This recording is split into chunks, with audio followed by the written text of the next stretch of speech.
And then we got this ultra low profile adapter. So this goes from 1/2 inch to 3/8, and you can barely tell it's in there when it is. Expert brand, I believe, because we're experts. Fail. Nothing metal in here. There we go.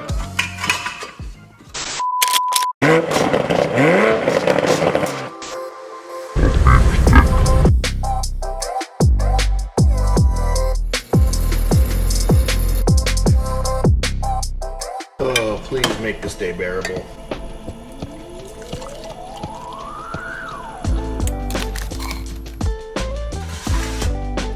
All right, happy hump day, boys and girls. We are back in the shop. We got a 2007 Honda Civic behind us. This customer picked this up about 2 months ago. We did the owner's inspection, and then the customer's actually a college student. So out of everything that we found with the vehicle when he was negotiating buying the vehicle, we then went ahead, kind of itemized the repairs. You know, you should do this first. This can wait a little while. And I think, I'd have to check my notes, but I think what we're doing today is an oil sending unit and then addressing the rear brakes. I did kind of make a few clips last night of the electric Hyper Death scooter that we bought, and I don't know that I like how it turned out, so I'm going to put some of those clips in here. Long and the short of the story is I would like to take this scooter and make some content with it for you guys. I got to figure out how to get a nice GoPro setup with some decent audio on my helmet, and then, you know, just how I want to exactly go about it. So there's a couple clips from the footage. I decided I didn't like it and didn't want to use it to make a full video, but there's a couple little interesting things I did want to note on there, so I'm going to put those in right here. So this is my Caliper, I can't pronounce that. And this is the Death scooter with the custom seat that I ordered from Thailand and paid way too much money for.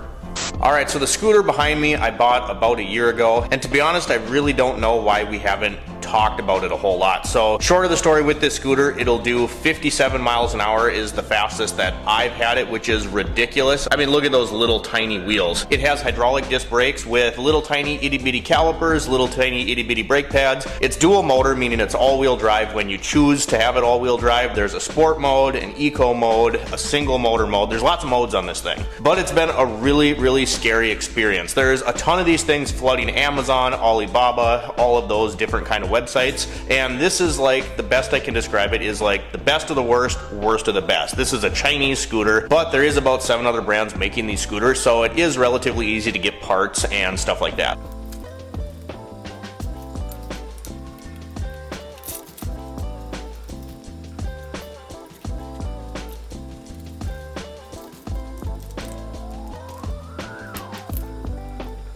Alright, so again, this is like prototype steering damper bracket. You can see we just got some pieces of ready rod, and then I made these aluminum brackets. There's wing nuts on each side, and then this gets clamped in between there. It goes up. We got some stainless steel spacers, and then for right now, if it'll focus, I just have it jam nutted on there. You have some adjustability here, just like you would on something you put on a motorcycle, sport bike, anything like that. And then over here, coming off of this bracket, which goes to the stem, is just a nice little Heim joint with 1 Allen bolt in there. So what we did is we measured, just tried to get this length as even as possible while the wheel was pointed straight ahead, and then mounted this on here. I can see right now, just from having it off, I'm gonna have to adjust this bracket a little bit, just raise it up because, well, it's slanted, but we'll get that adjusted. And yeah, that's the steering damper. So what this does is at high speed, again, it has something to do with the geometry of this vehicle. It is very straight up and down. Oh yeah. So this is a little pouch that's waterproof, and then it has like some plastic zip ties to hold it on. I keep ibuprofen in here, riding gloves, my sunglasses, all that kind of stuff, a little toolkit, extra brake pads. Back to what I was saying, so this really helps with just the general stability of this thing above 40 miles an hour. And this thing is really fast. I mean, you could get seriously injured on this scooter. And why did I get this scooter and not just buy a motorcycle? Well, because I thought the scooter was kind of cool, and I've driven it to work a few times. It's absolutely awesome. Next thing is this box, which is ironically on top of our seat that we ordered from Taiwan. Paid a lot of money for that. I don't want to admit how much I did. The guy's name is Tanacorn. So if you get into these scooters, you get on the Facebook groups and stuff like that. Tanacorn Wheela, I think I'm pronouncing that right, but super awesome dude. I was a little skeptical at first to send over $300 to Thailand, and what I did is I ended up paying for half the seat up front, and I wanted to save this box, which I have saved for months at this point, but this is how this box showed up, you guys. I mean, it looked like it got shipped across the world because it did. So now we can throw this guy away. We're done with this. Mountaineers out here, we can now throw away the box because I have showed it to you, and that means that it has served its purpose. So, goodbye.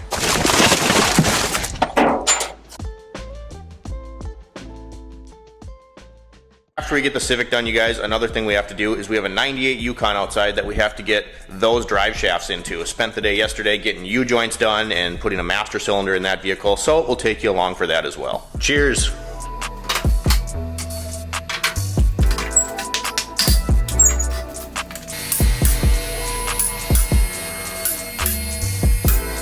Meat.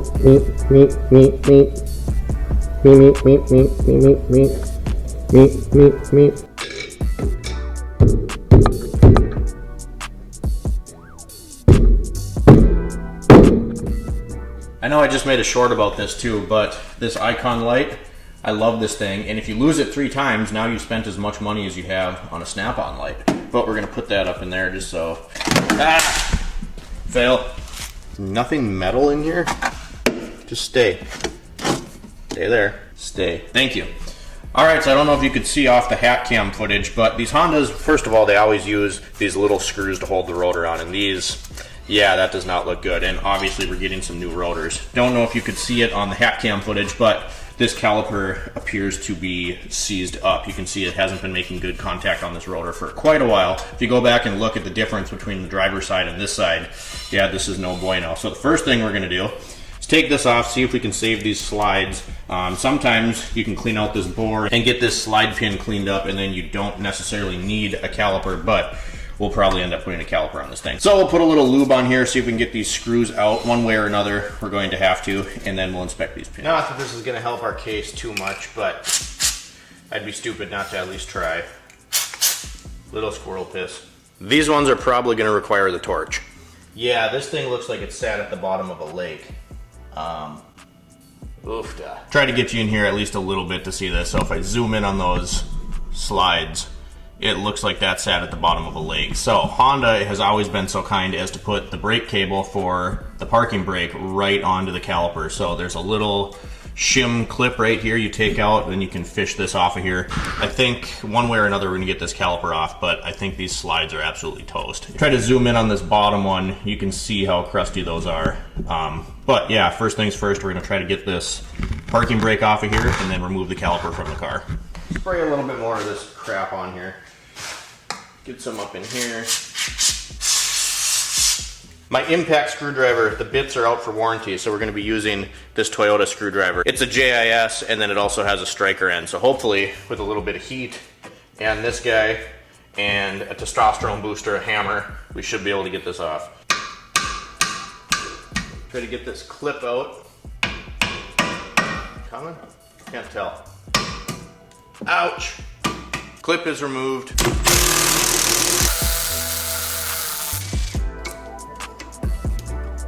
There. Yeah, that guy slipped off there. Let's get this caliper off.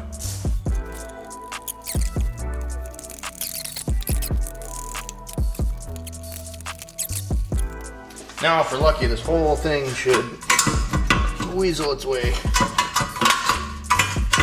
right off. There we go. I don't think we're gonna get lucky enough to do this without heat, but we'll see. Now we're gonna torch them.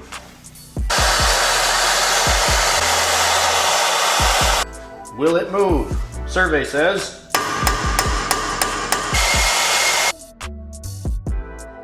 The thing I don't understand about this, and Honda's always been this way, once this, it's got to just be an assembly line thing, because once your caliper's on, this rotor's not going to go anywhere. So why put these stupid screws in here? Because they always do this. They get stuck.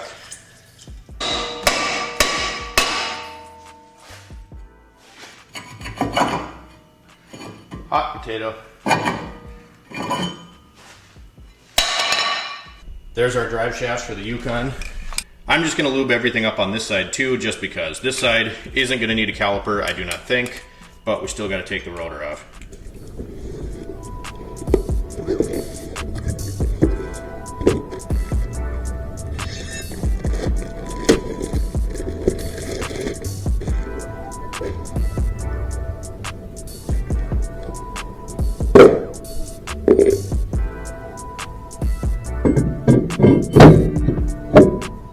it's raining, pouring, old man snoring. You know the drill. Get the light in here.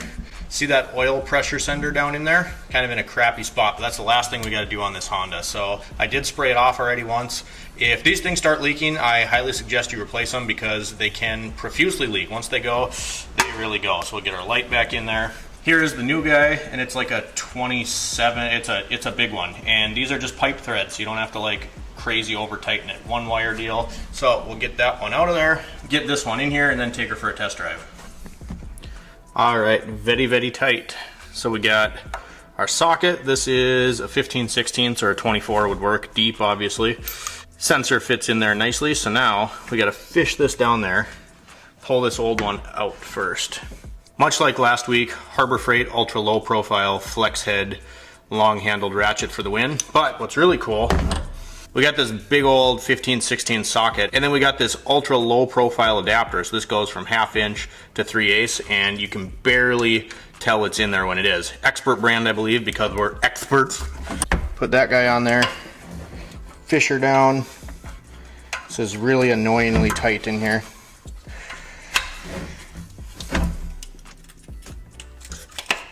On. Holy crap. Move the light. That thing is tight. Oh, there it goes. Again, these are just pipe threads, so when you're going back together, you don't gotta go crazy with it. And they kind of come out a little bit hard sometimes. This particular sending unit's in a really stupid spot. I mean, I've seen worse, but it's very tight in here, and we got the EGR and the exhaust manifold right in our way. Should be able to get that out by hand now. Oh yeah, there she comes. The suspense is killing me. Should be out. Yep. There's our old one. Ugh. And usually, from my experience, what happens is not, a lot of people assume it's around these threads that leak, but it's where this sensor portion is crimped onto the nut portion. This isn't solid, it's kind of a two-piece design, and like I said, when these really start to leak, they leak bad. So if you see it starting to dribble a little bit, replace this thing. Going in with the new one, see if I can get in here. I can kind of see over the top. Yeah, a little bit. I think it started. Start it by hand.